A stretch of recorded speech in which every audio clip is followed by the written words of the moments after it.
Cancer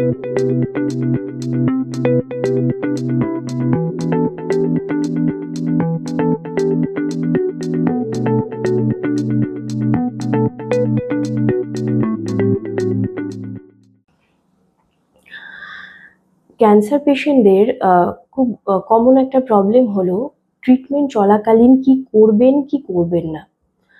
প্রথমত সেটা হলো ডায়েট, কি খাবেন কি খাবেন না, এটা আমরা আমাদের আগের ভিডিওতে ডিটেলসে বলেছি, তো এখানে অত ডিটেলসে বলছি না। মেন যেটা হচ্ছে কোনো মশলা জাতীয় খাবার বা খুব গরম খাবার, শক্ত খাবার খাবেন না, লিকুইড বা সেমি সলিড খাবার খাবেন, বেশি পরিমাণে প্রোটিন খেতে হবে, আর হাইড্রেশনটা মেনটেন করতে হবে, দিনে অনেক পরিমাণে জল খেতে হবে। নেক্সট হচ্ছে স্মোকিং বা ড্রিঙ্কিং করা যাবে না।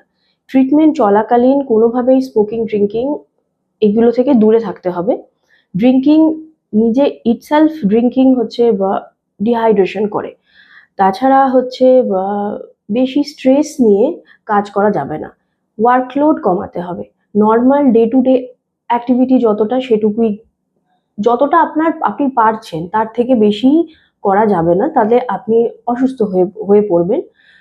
নেক্সট যেটা হলো সেটা ক্রাউডেড প্লেস থেকে একটু দূরে থাকতে হবে। যে কোনো সোশ্যাল গ্যাদারিং, পাবলিক প্লেস থেকে দূরে থাকাটাই ভালো। যেহেতু ক্যান্সার পেশেন্টদের ইমিউনিটি খুব কম থাকে, তো খুব চান্স আছে অন্যান্য মানুষের থেকে ইনফেকশন চলে আসার চান্স খুব বেশি হয়। তাতে কি হয়, তাদের সমস্যাটা যেটা হবে সেটা হচ্ছে কেমোথেরাপি ডিলে হবে, হসপিটালে ভর্তি হওয়ার চান্সেস বেড়ে যাবে, এগুলোই। তারপর